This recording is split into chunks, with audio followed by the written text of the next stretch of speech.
Hi, I'm Danish House. I'm the owner of Crimson Line Studios and the creator of the Splendor, Life is Beautiful, which is a webcomic that you can read at webtoons.com. And this video is one of a series that I'm filming to document my transition from making comics entirely on paper to making comics entirely digitally. And I'm a newcomer to this. This is a brand new thing. So I'm not documenting the best possible ways that you can make digital comics, but I am documenting sort of what my ways are, and I encourage you, if you've got better solutions, certainly leave them in the comments below. I hope this will be a help to newcomers, and maybe an encouragement to experienced people. Maybe you'll say, I guess I'm doing this a lot better than I thought when looking at my work. In the last video, I talked about placing reference, and I'm going to talk here in this video about using reference, and we're gonna actually work on some of the backgrounds and adding characters into the backgrounds. And I hope that you'll enjoy this this video. So let's take a look here at my screen. All right, so let's go to Sketchbook. Boom. Okay. So if you look at Sketchbook here, what you'll see is this is the page that I placed reference at earlier. Let me show you the reference here. I'll go to this and that. So there's the reference material that I placed last time, and there we go. So yeah, this is the reference I placed last time. I'll just hide the other layer so you can see it more clearly. And so I placed this reference photograph and that I took from Blender. And what I did was then I did the penciling over it, and I worked on the background. So here, if you look over on the left-hand side, I've got Ulu, which is the ship's artificial intelligence, and he's got a sort of a giant holographic glowing head. At this point, he looks like Superman, which is one of the things that will become an interesting component of his character, I hope, soon. You can see I've got the console here in the front, which is where the captain's officer is going to be sitting, and the captain's chair in the back where the captain is sitting. So here I've worked on the background. Now I need to place my characters into the background. How did I do that? Well, first I'm going to determine where the characters go, and I did that using a sketch layer.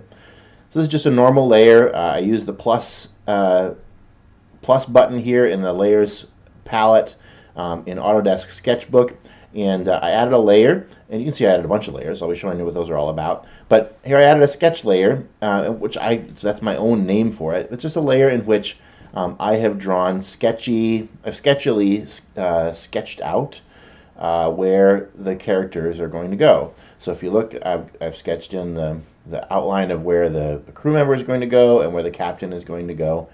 So I get their sizes and proportions correctly, and their faces pointing in the right direction. In the other panels, I've done the same thing. So I've basically taken the thumbnails that I created in my sketchbook, my physical sketchbook, and I've turned them into drawings. So you'll see that here's the crew member talking to the captain. Then the crew member makes some important things that he has to say, and the captain has sort of a startled response there in the last panel. So I've laid out my characters, blocked them in. One of the things that I do, and this is sort of common, I think, in drawing comics, but maybe not for you, is when I'm drawing a character's face, I use sort of a cross shape to indicate their direction that they're looking. I've got the center line of their face and the center line of where their eye is, and their nose will probably be somewhere here, about halfway from the eyebrow to the chin, and then their mouth will be halfway between that, and then their eyes will be there. Now this character is the captain. For this character I use photo reference, so I'll be using a photo reference for her face, but this is helpful for me to establish expressions and to think about what I want the characters to be saying and doing, and that helps me actually to pick which reference photo I'm going to use to draw the captain. Well, let's focus in here on the first panel, and I'm going to draw the captain. So that's what we're going to do. First thing I'm going to do is I'm going to be working here on the sketch layer, and I'm going to reduce the transparency of the sketch layer so that it's about halfway, so I can see the sketch carefully. But I can see this, I can see through the sketch, and I can draw something more intensely on top. I'm also going to reduce the intensity, the transparency of the background layer. Now this, now I can't do, yeah, oh, I can't do that. Yes, I can. So this layer here, this layer 2, is where I did the drawing of the background. So I'm going to want to draw my captain up on layer, probably layer 5. So let me look and see what that is. See if I can scroll up. Layer 5 is an empty layer, and it's at full transparency. So it's fully opaque. And that's where I'm going to do my drawing. I'm also going to need my captain's face. So there it is. This is a reference photo that I drew, that I took of my model, who models for Captain Silverweb. And what I'm going to do is you can see that I positioned this photo in such a way that her head fills the oval that I wanted the captain's head to be in. So her head is roughly the right size of what I want it to be. Now, in the grand scheme of things, her face is going to be kind of small in comparison to the remainder of the panel. So I need to keep that in mind when I'm doing my drawing on top of it, that I don't make it too detailed, otherwise it'll be very difficult for the details to reproduce in the comic. I'm going to get rid of the sketch layer, and I'm going to get rid of the background layer, and I'm just going to work right here on my captain's face. So we'll go right in here. I've got a black ink on my inking pen. I've got the size of inking pen that I want, and we're gonna work on the captain's face. Now I like to rotate things. That's on my Wacom Cintiq. What I'm doing is I'm doing 2 fingers to rotate, 2-finger pinch to rotate, and I'm gonna draw her jawline. Now, you might think that's an awful thick line, but the truth is she's a very small head in comparison to the rest of the frame, and so the line is going to have to be fairly thick in comparison to the reference photo. Drawing her jaw there, and I'll grab her ear. Okay. Not going to go for a ton of detail on the ear because, again, we're pretty far away from her in the shot. I'm going to give her her neck, and I'm going to wait to draw the rest of her, how she connects to her body, because I don't have the sketch layer visible for me right now. Now in this photo, she's looking to her left, our right, but I want her to be looking in the other direction. So I'm going to actually not do her eyes exactly like it is in the photo.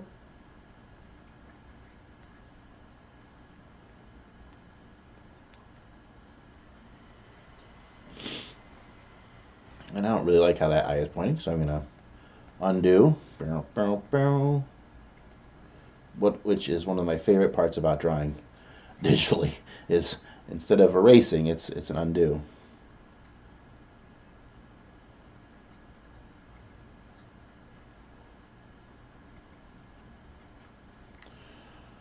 How's that looking?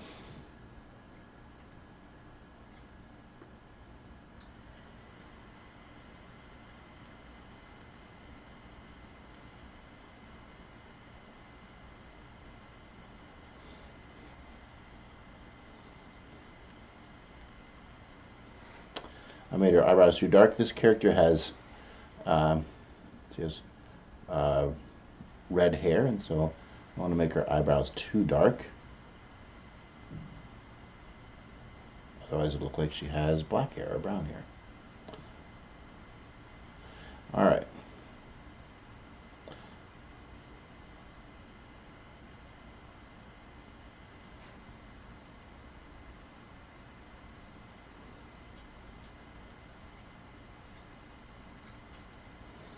Captain here is saying something along the lines of, where she's sort of confused as what she's asking sort of a question because she's quizzical and confused. So I want to keep that quizzical expression that the reference photo has. And on the reference photo, her mouth is not open, so I'm opening her mouth here. That's too thick. One of the neat things about the Wacom Cintiq is that it has, in most drawing tablets, is that they have thousands of levels of pen pressure sensitivity, and so you can draw, a thin line all the way to thick line without ever picking up your pen. All right, so that's what her face looks like, and here's where her hairline is. Now my character, Belle Silverweb, has a hairdo that is a little bit different than my model, so I'm gonna try to do that a little lighter. Grab her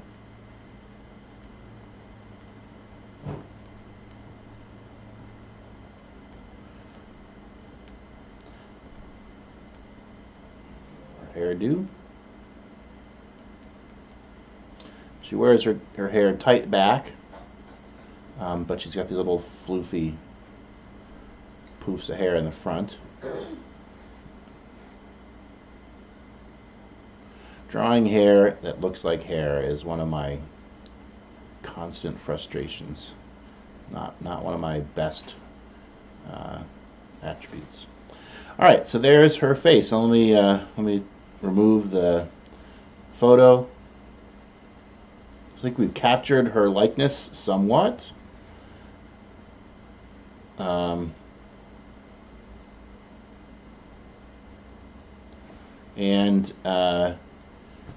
But without a ton of detail, because her face is going to be kind of small on the panel. So let's take the photo away. Let's return to our background. You can see here that hopefully, my hope was that the captain's face would stand out amongst the lines of the background, and I think it does. Also not terribly detailed so that it can be read easily. Looks like I'm going to want a thicker line around the captain's head to help it stand out from the background.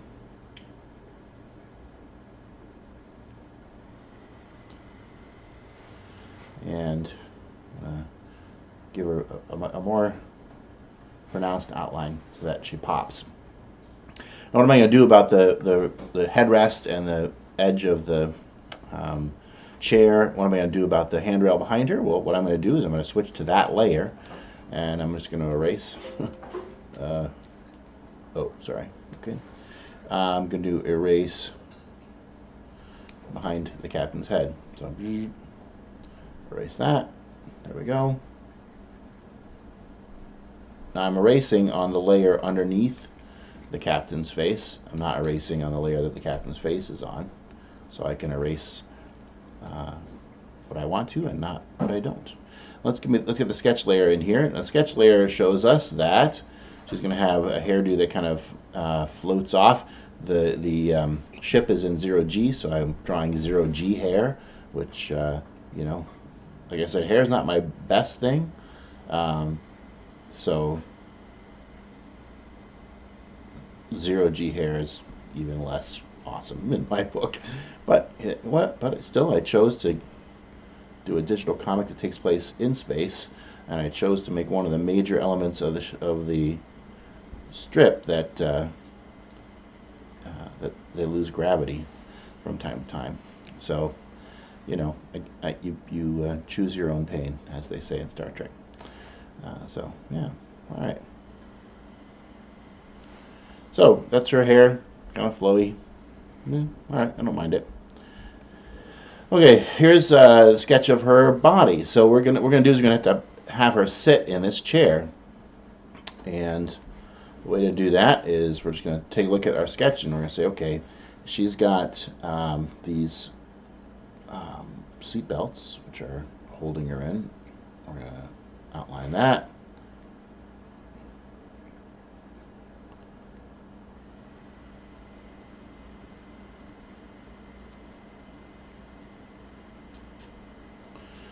And I remember what the detailing is on these things, so I don't have to go to my reference.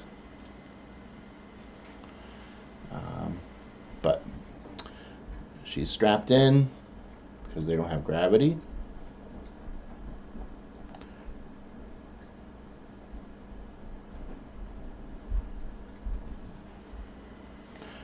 Get her shoulder a little bit delineated there. I want to draw the edge of her t-shirt neck, so I'm going to get a better angle on that. There's her t-shirt. It's got a ribbed neck, ribbed V-neck t-shirt. It's kind of a casual ship, and although it is a uniform t-shirt, darken in the straps, and get her breasts there. She's strapped in, and there, edge of her back.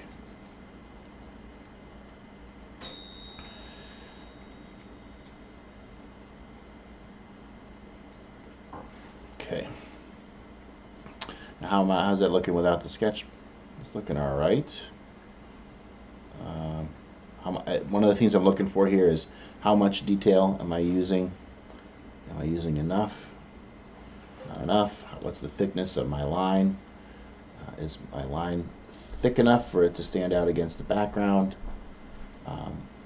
But is it thin enough to not be overwhelmingly chunky?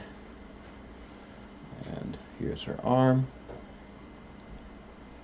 Now the chair is going to overlap, so I'm not going to draw that part of the arm. She's kind of sitting with her wrist draping down. Needs a thumb.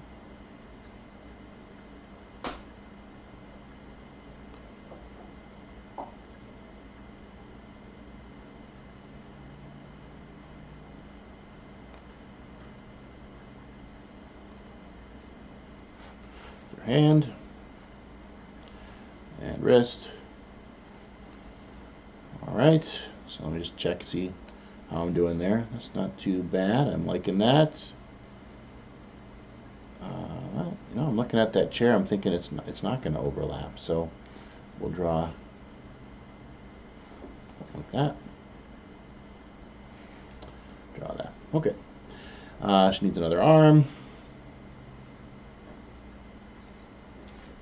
Characters tend to get a little upset with you if they are missing limbs that they weren't expecting to be missing. Looks like I got a little overlap from her back, so I'll erase that. I love just flipping my Wacom stylus around and erasing with the back end of it.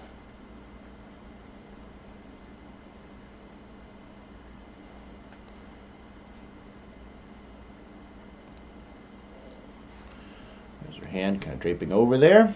We're going to make the seat belt go around. Her t-shirt is kind of bloused at the bottom. Going into her, oh, sorry about that. Going into her waist, she's wearing a belt. There. She has belt loops on her pants. And okay, so there's her legs. We're gonna, since her legs are bent in a sitting position, she's got a lot of folds there around the joint of her leg, and her hip joint. Now these pants have a kind of a knee pad on them. One of the things as I was designing the uniforms for the Splendor is I wanted them to be rugged, to be kind of not look like something that came off of a fashion magazine, but rather that was looked like something that someone in a real you know, blue collar position might be wearing. And so if they're rugged, they look like they come from Carhartt or something. And the knee pads were part of that. I figure these folks, they work in space, but they also do a lot of landing parties, and you never know. You never know what you're going to need. So put in some knee pads. I'm putting on some pockets here. She's got pockets on it. One of the things, you know, you've got a female captain. You're always hearing ladies talk about how their clothes, people design clothes for women without pockets, and it's a tragedy. So, oh yeah, so Captain Silverweb and the crew of the Splendor has pockets because they need pockets. What are you going to do? Where are you going to keep your stuff if you don't have pockets? All right. I have no idea how long this video is going so far, but anyway, that's how I'm drawing the captain. Take the sketch away, and you can see there she is sitting in the chair. I'm going to switch to the background layer, and I'm just going to erase all the parts of the chair that are going to be hidden by her body, and so that she is sitting in the chair rather than being a sketch over it. All right, there's her body. Now, there's an interesting bit. The chair arm actually is going to have to erase some of the drawing I did of her body. So I'm going to have to do that in just a second.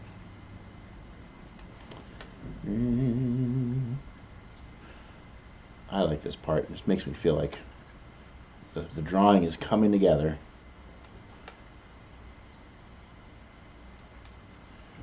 All right, there's her arm.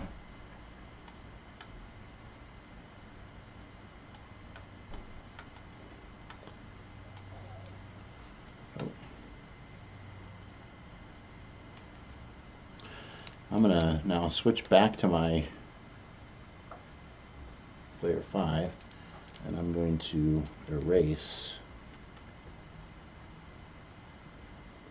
so that the arm of the chair can poke up. And I'm going to have to redraw her arm. So there we go. Now she's in the chair, and the chair is not overlapping her, except here in the base of the chair. We're going to erase that.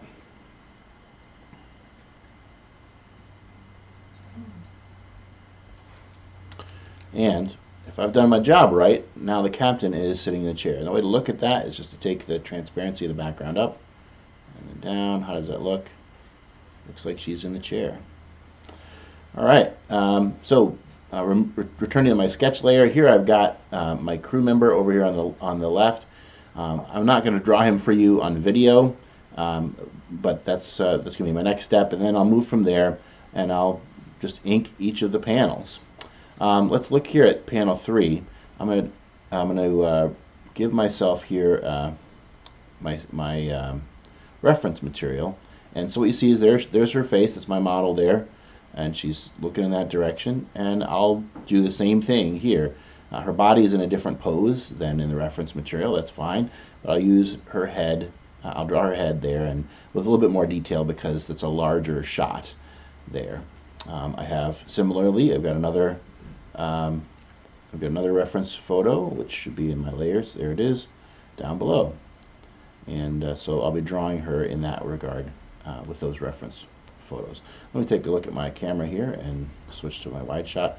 See how long I've been going. That's been 23 minutes. All right, so we're going to call this a video for now. So that's how I'm using reference material to draw characters into the backgrounds of my shots. There may be a better way to do this, I don't know, but this is how I'm doing it. And I hope that it's been helpful to you. I hope it's been an encouragement to you. If you've got ideas for how I could do it better, please leave them in the comments below. Or if you're enjoying this video, I'd love to hear your comments there as well. Thanks for joining me. I'm Danish House from Crimson Line Studios. Please read The Splendor, Life is Beautiful at webtoons.com. Thank you very much. Live, love, and learn, and I'll see you in the funny pages.